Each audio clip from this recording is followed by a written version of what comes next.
Good morning, everyone, and warm greetings from Burlington, Vermont, where I am working remotely for a while so that I can help my sister with her very, very sweet and beautiful newborn baby, Alex Margaret. You know the Zoom drill. We're going to keep you muted until the virtual coffee hour after the service, and you can switch between gallery and speaker view. If you're on a computer or a tablet, you're going to want to be able to use the chat. We actually have several places in the service today where you'll be invited to use the chat. And I hear that air quality there is just horrible. So I just want to say I hope you are all finding yourselves able to breathe and stay safe and healthy. This morning, we are celebrating our ingathering with a virtual version of the Water Communion. Now, Water Communion is a service created in 1980 as part of a Women in Religion Continental Convocation by Carolyn McDade and Lucille Shook Longview. As they created the ritual and shaped the service, McDade and Longview wanted to create a new ritual that spoke to our connectedness to one another, to the totality of life, and to our place on this planet. They included a new inclusive symbol of spirituality, water. They write, "Water is more than simply a metaphor. It is elemental and primary, calling forth feelings of awe and reverence. Acknowledging that the ocean is considered by many to be the place from which all life on our planet came, it is the womb of life, and that amniotic waters surround each of us prenatally, we now realize that this worship service was for us a new story of creation. We choose water as our symbol of empowerment." End quote. Now, sometimes when adapted for local congregations, Water Communion felt less like a ritual about rebirth and empowerment and interconnectedness and a little bit more like a travel log. So over the years at the UUCP, we've tinkered and adapted and acknowledged that our internal journeys and transformation are just as interesting as our fancy trips.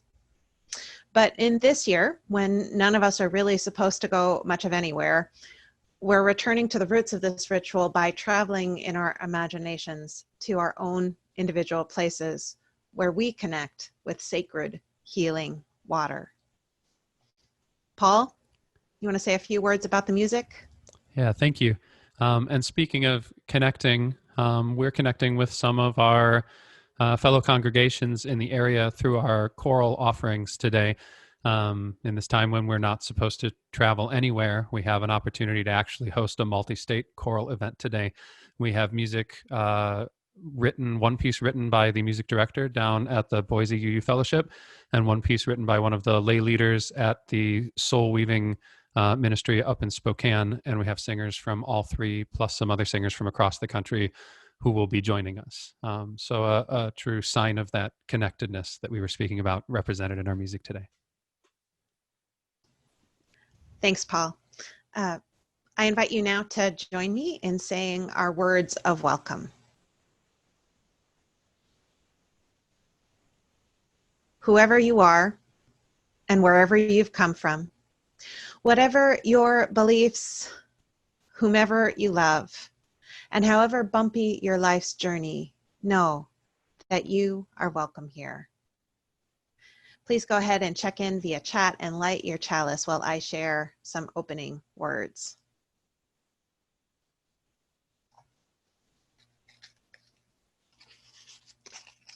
Lighting my chalice too.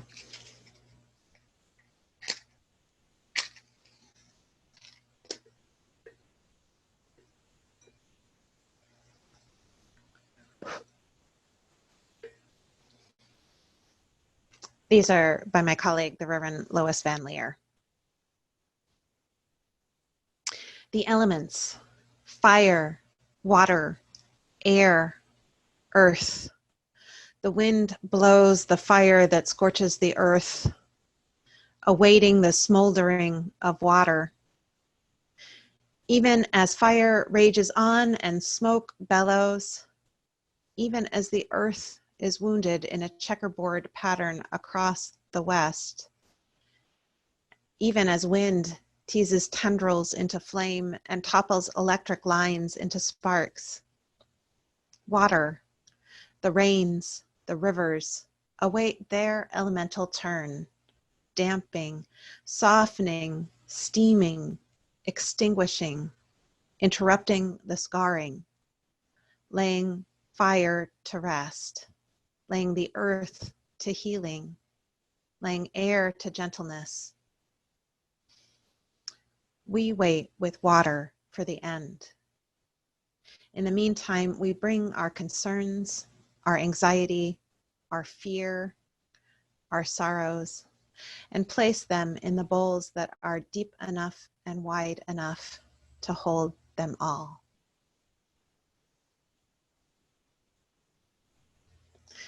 We'll ground them in the earth, still straining for breath. Allow ash to fall on them, smoke to fill their lungs, and when the rains come, we will let them sink. Please join now in singing Blue Boat Home.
Beautiful blue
to the water.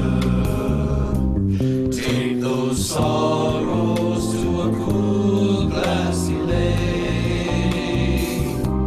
Walk right in, lay down and be baptized. Rise up, refreshed, renewed, and awake.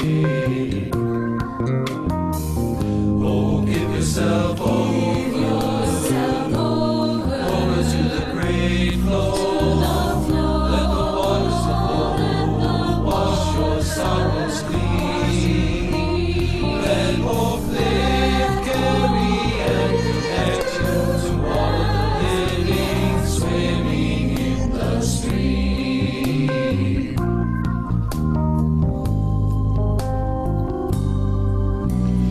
Life began in the sea, where waters flow in you and me. Each and every precious drop connects and renews us on this pale blue dot. If driven to your knees by the end of day, just go down to the river and pray, and take your troubles, take them to the water. Take those troubles to a rough, rolling sea. Walk right in, lay down and be baptized. Rise up, refreshed, renewed, and at peace. Oh, give yourself over to the great flow. Let the waters flow, wash your troubles clean. Let love live, carry, and connect you to our living, swimming in the stream. Swimming in the stream, we're swimming in the stream.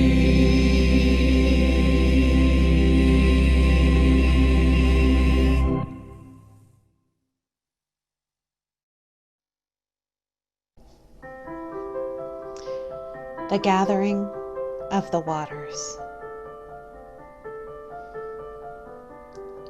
Water communion is a precious annual tradition to those of us at the Unitarian Universalist Church of the Palouse.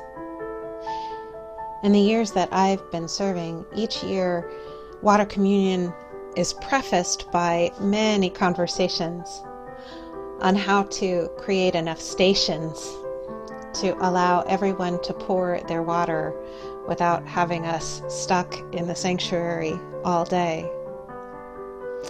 So when the question came up of how we might celebrate water communion this year,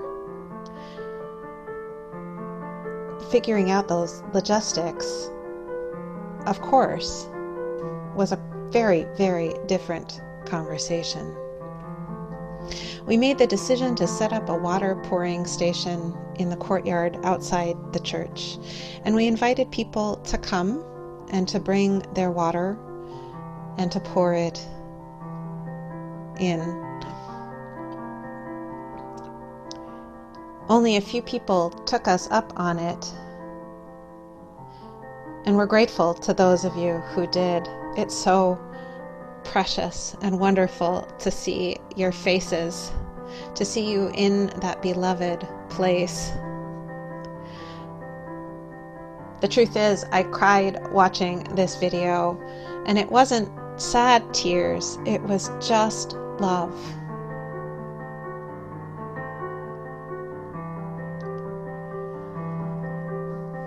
For all of those of you who weren't able to come and pour your water, I want to remind you that one of water's greatest qualities is the fact that the water molecules are cycled and recycled through, so that each bit of water contains molecules from every body of water everywhere.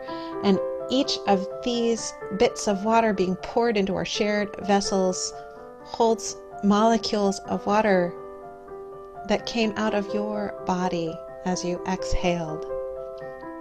So though you weren't there, you were there. And really, it doesn't necessarily matter whether you were able to be there in person or not, because what truly matters, what I need you to remember in these challenging times, is that we are there for you.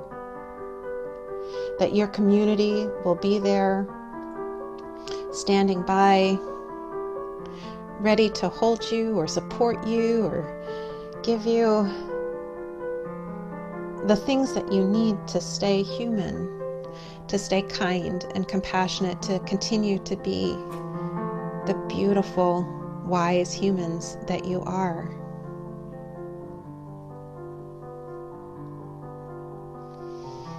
One of the things about this new normal is that there are so many different ways to connect. Like water, our connections are fluid. They come and go. They flow together and then apart. Sometimes people have the bandwidth to engage in real time with the church. At other moments, it's all we can do to just keep our heads above water. What remains constant is the love,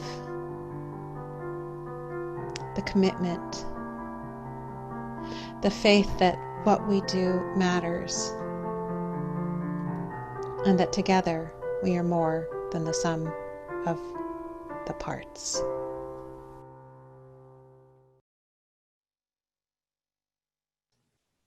I invite you now to join me for a moment of meditation.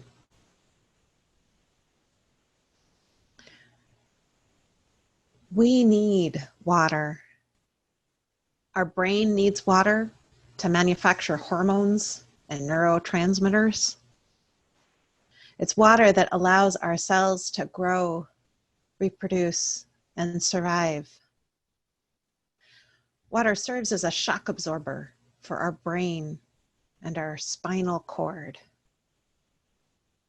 It flushes waste and keeps our joints lubricated. It delivers oxygen to all parts of our bodies. And of course, it cushions us in the months before we enter the world. We learned this from indigenous communities. Water is life. Water is our first and best medicine. But it's not just physical gifts that water gives us. Water can soothe our minds and our spirits, support our personal growth and transformation. Water can cleanse our trauma. We can let water wash over us and purify our spirit. We can plunge into water and trust that it will accept us and allow us to submerge completely without harm.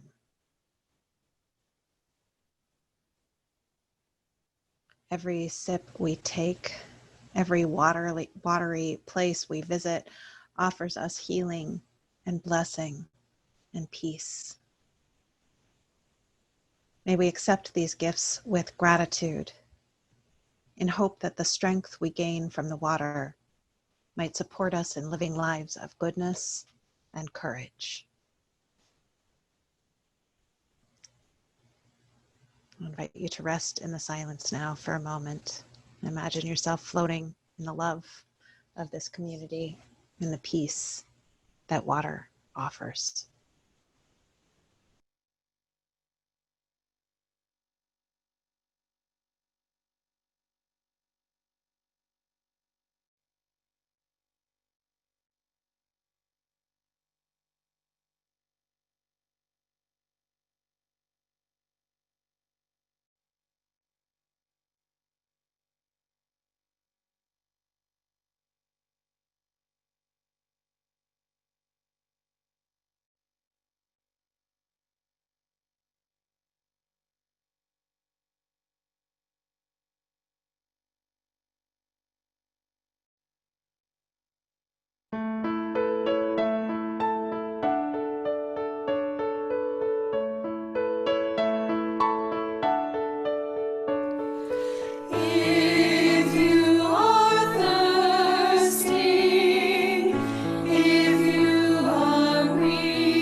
And now we've come to the time for our water communion. This is a cherished ritual of ingathering that we participate in each year. Of course, this year, in addition to being virtual, we're living in a time of fire and smoke. This means our longing for water is greater than ever. Our throats are parched. Our hearts are stretched, holding so much pain and loss. We need the water communion. We need water to bring us back to stillness, to an awareness of beauty, to balance. We need to be reminded that even though the world feels upside down, still, it holds everything we need to survive, to thrive, and to grow. So I invite you now to choose a place, a special place where you connect with water, a place you consider sacred, near and dear, restorative, renewing. Maybe it's a lake, a still, quiet lake. Maybe it's a river. Maybe you need the motion. Maybe in this moment you long to be reminded of your own buoyancy, of the fact that even when things are turbulent, you can find your way around the bend to a place of safety again. Perhaps you feel called to go in your imagination to a place where the waterfall sings its songs to you, reminds you of joy and the importance of air, and of the deep truth that sometimes we have no choice. We have to throw ourselves off the edge of what is known and let ourselves fall into whatever it is that comes next. Perhaps in your mind you want to go to the edge of the ocean, gaze out over that limitless sea, see the water go all the way to the edge of the sky. Or perhaps you feel called to place yourself in your imagination near something smaller and more manageable, a bird bath or a puddle. I invite you now to take a moment, connect with your own still small voice, that place in you that is craving water, craving refreshment, and type in the chat your special place of sacred water.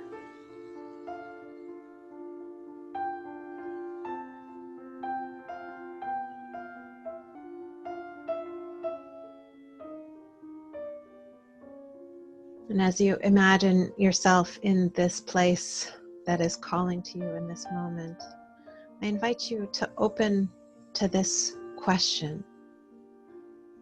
What have I learned? The experiences of our lives rub us.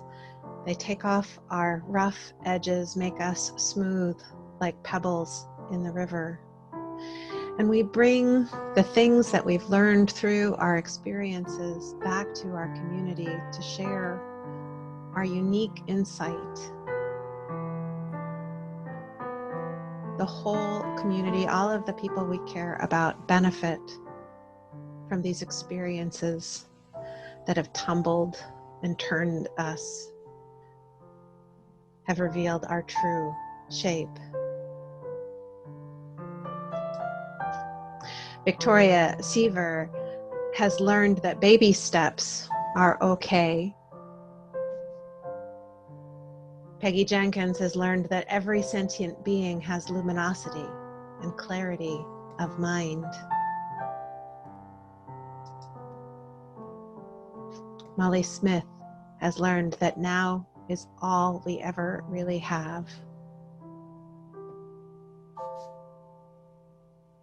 And Marissa Gibler offers us this gem of wisdom. You are enough. Give yourself grace.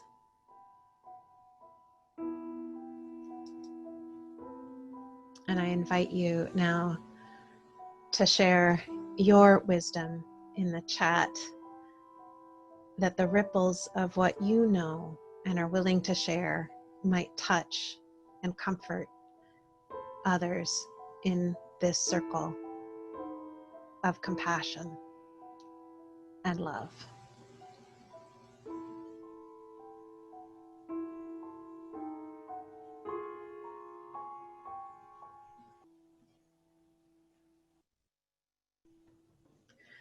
Though our individual drops of wisdom may not seem like much, together they form a mighty stream of goodness. And this stream of human knowledge, human kindness, faith has the power to carve a new way, to carve beauty out of a harsh landscape.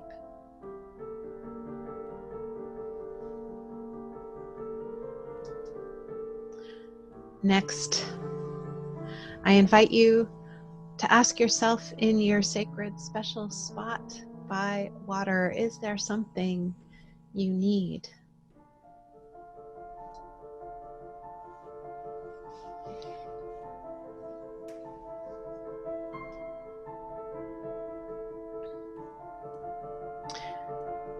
By the edge of this deep mountain lake, I discovered in myself a need for time away, for time in the wild, away from people, for wilderness, for nothing but rocks and trees and sky for as far as my eye could see. And I share this with you because it is when we are willing to share with one another what we need, that those needs can be met and celebrated by our community. And in that meeting comes intimacy and interdependence.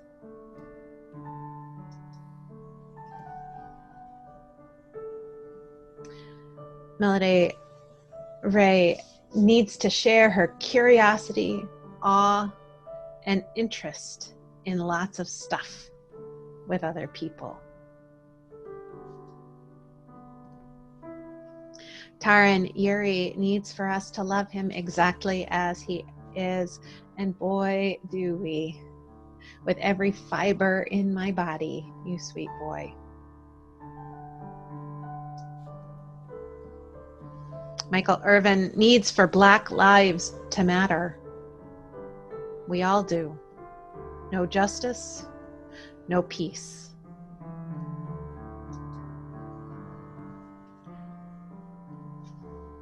Judy Lalonde needs hugs.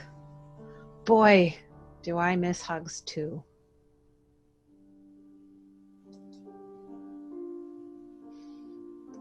I invite you now to share what it is you've discovered you need in the chat.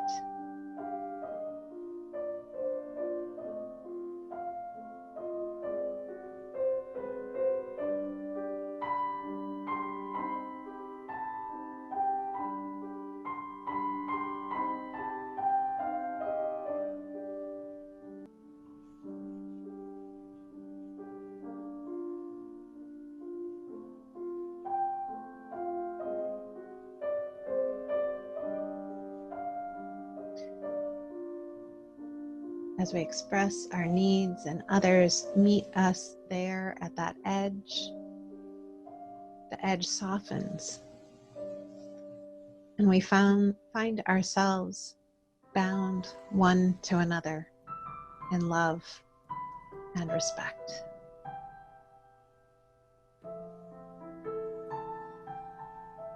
And now, in your place, your sacred, special place by water, I invite you to ask yourself this next question. What are you grateful for? Gratitude captures joy for us in our lives, just like ice captures bubbles on the surface of the pond in the winter. Loie Gibbler is grateful for Timothy, her pet hamster, or it may be a gerbil, some kind of small rodent. And aren't we all grateful for our pets? Sue Engels is grateful for her granddaughter, Inara, who in turn is grateful for this lovely little pool that she used to cool off on the 4th of July.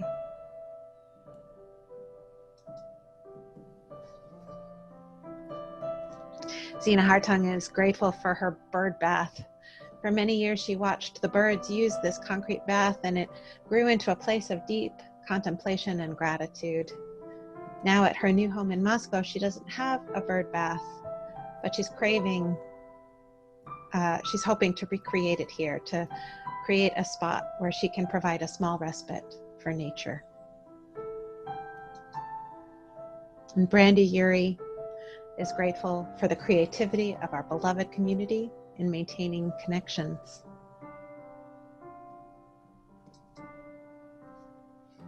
Kat Clancy is grateful for the UUCP community and the community of friends she has in Moscow. She never imagined she'd have so many new friends in retirement. Friends like Bill and Joanne Webb, like Al Poplawski, and so many more. I invite you now to type in the chat the names of the things or people or places that you feel most grateful for.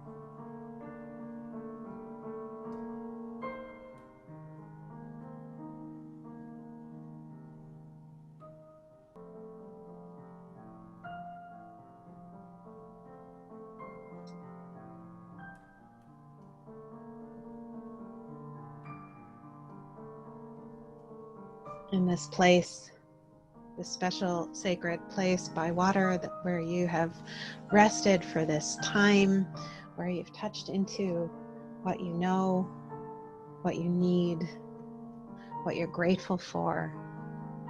From this place, I invite you now to reflect on blessings that you might offer your community.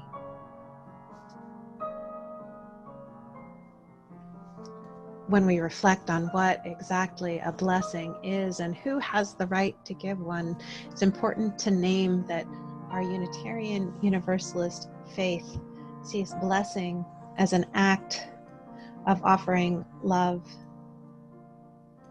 and we believe that every person has the capacity to bless, and that all people deserve to feel blessed, beloved, precious. Melody offers this blessing. She'd like to share the joy, wonder, and awe she finds in so many things: bugs and art, clouds and birds and puzzles and science, fish and other creatures, huckleberries, trees, and water. Dwayne and Janet DeTemple offer this blessing. In this house, we believe Black lives matter. Women's rights are human rights. No human is illegal. Science is real. Love is love, and kindness is everything. In this church, we believe all those things too.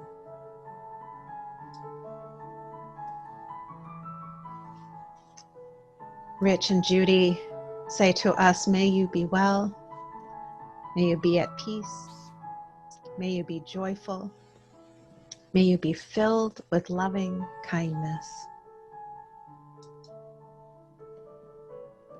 Fran Rodriguez reminds us that water is life.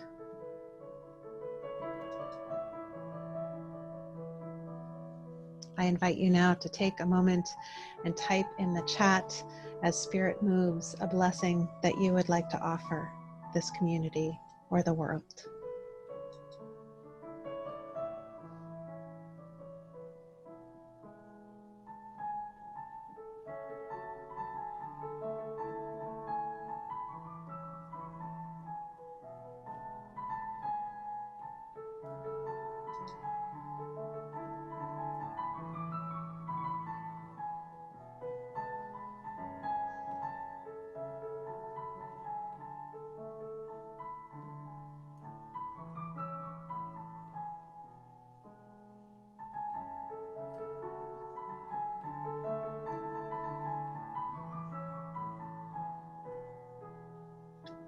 May these blessings wash over you gently, seep into your pores, settle into your heart. I leave you with this one last message from our big love, Alora, Yuri. May you all be safe, well, and at peace. Amen, and blessed be.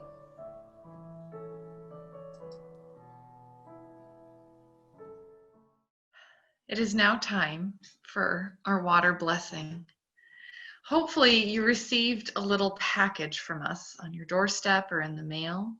And if you didn't, it would be wonderful if you could send us an updated address, because we tried to get them to everyone, but of course that's almost impossible. And in your little package, I hope you found a little water vial. It was just small and skinny, and it used to have bubbles in it, and now it has the water that we gathered from our shared water communion. And if you don't have the little water vial, as I actually just have a bit of water here. And this is from my tap. But as we know, all water is connected. So really, it's just as sacred as the water that we gave out.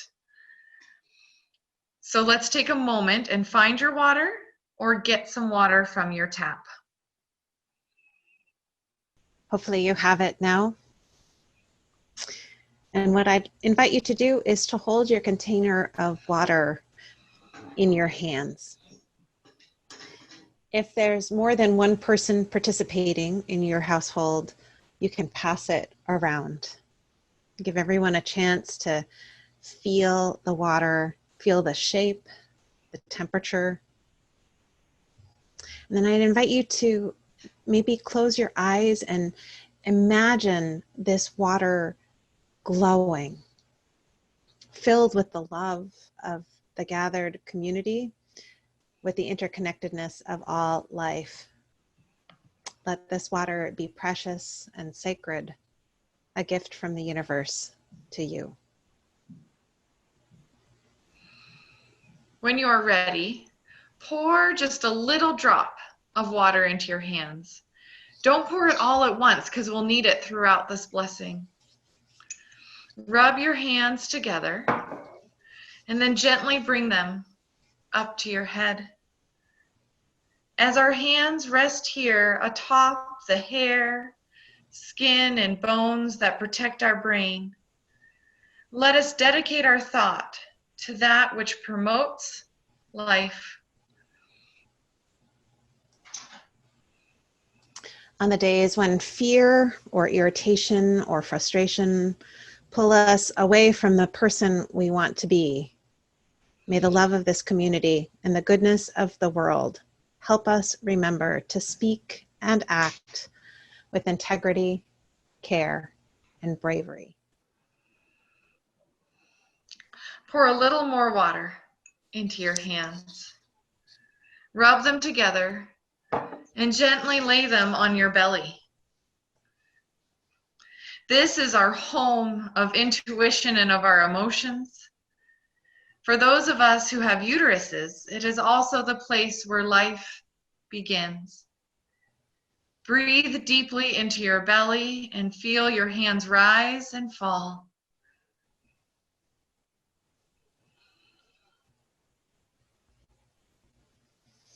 In the moments when grief and anxiety try to steal our breath away, may the love of this community and the goodness of the world help us remember that we are strong and resilient. May we remember that even though we may have to face loss and calamity, we will never be alone in our struggles. One more pour. Put a little water into your hands, rub them together, and lay them on your heart. Feel the gentle pulse of the muscle that pumps blood through your whole body. This is where the still, small voice whispers, where our spirit lives.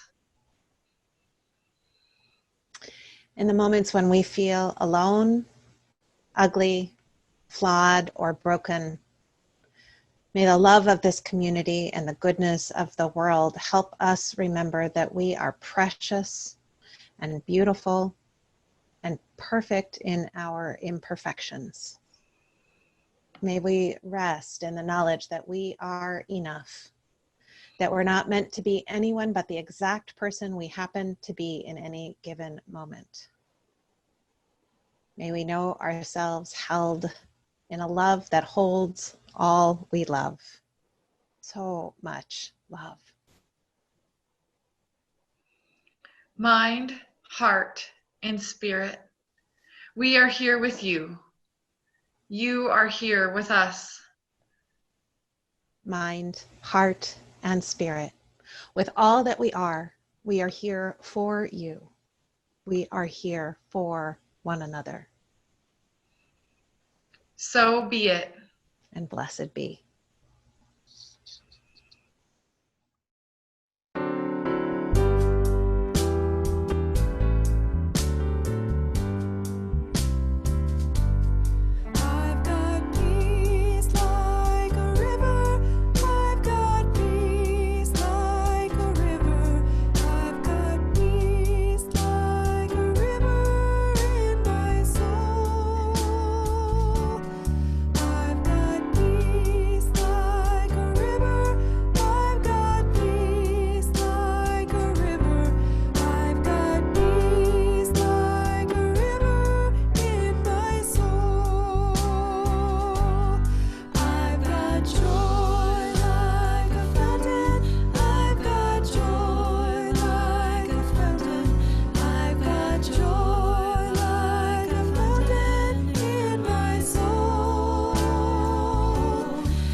So we've shared this particular reading during Water Communion for several years running now.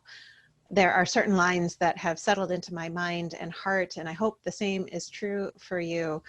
And so we offer them to you as closing words to serve as a through line, something to come back to again and again. My friends, do not lose heart. We were made for these times. I have heard from so many recently who are deeply and properly bewildered. They are concerned about the state of affairs in our world now. Ours is a time of almost daily astonishment and often righteous rage over the latest degradations of what matters most to civilized, visionary people. You are right in your assessments. The luster and hubris some have aspired to, while endorsing acts so heinous against children, elders, everyday people, the poor, the unguarded, the helpless, is breathtaking. Yet I urge you, ask you, gentle you, to please not spend your spirit dry by bewailing these difficult times. Especially, do not lose hope. Most particularly because the fact is that we were made for these times. Yes. For years, we have been learning, practicing, been in training for, and just waiting to meet on this exact plane of engagement.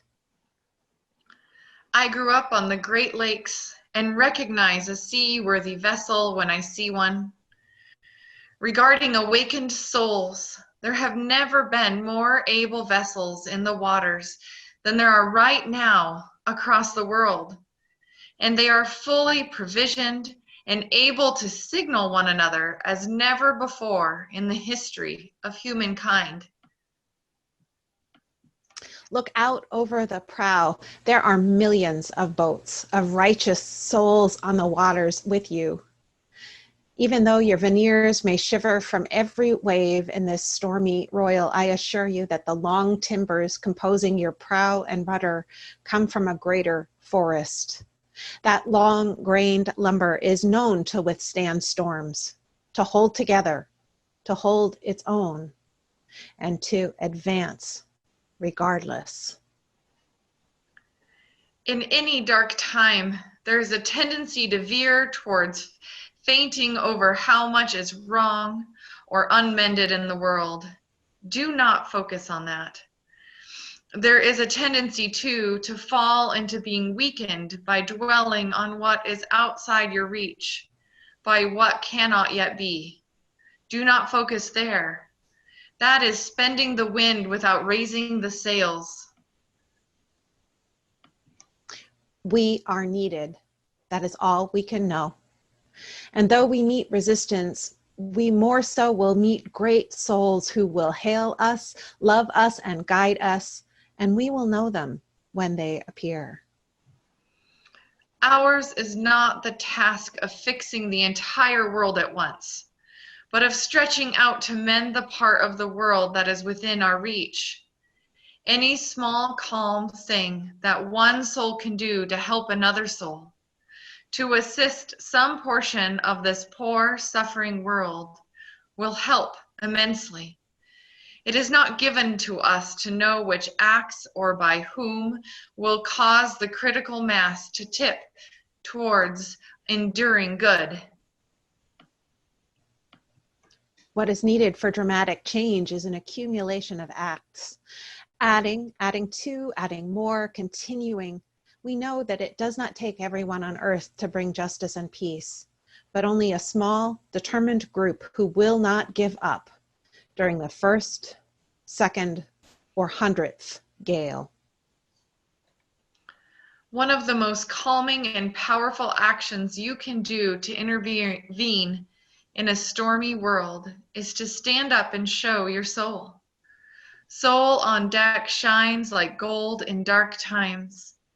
The light of the soul throws sparks, can send up flares, build signal fires, causes proper matters to catch Fire, to display the lantern of soul in shadowy times like these, to be fierce and show mercy towards others. Both are acts of immense bravery and greatest necessity. Struggling souls catch light from other souls who are fully lit and willing to show it. If you would help to calm the tumult, this is one of the strongest things you can do.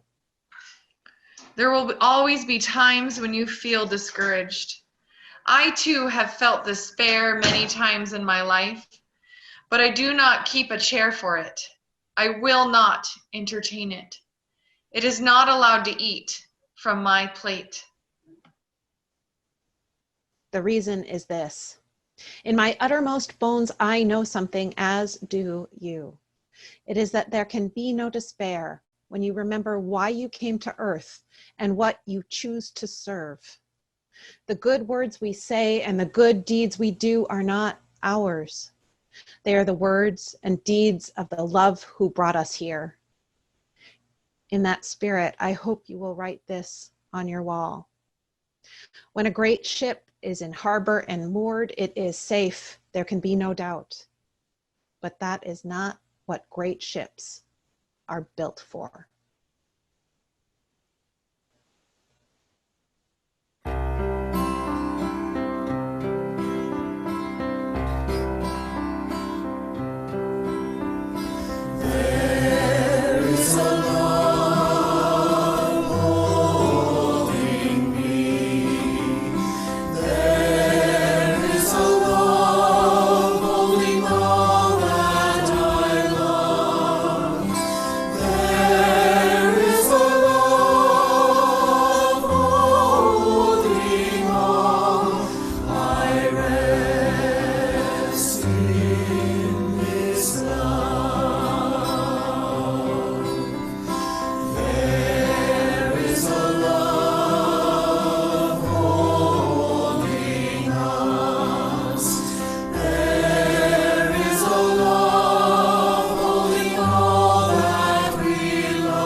Time to extinguish our chalices. Let's do it and say these words. We extinguish this chalice that it might glow gently in our hearts. May it light our paths as we leave this place. May it guide our way until we are together again. I love you all. Stay safe. Breathe carefully. Air filters, swamp coolers, whatever you need to do. I'll be home soon, and I miss you.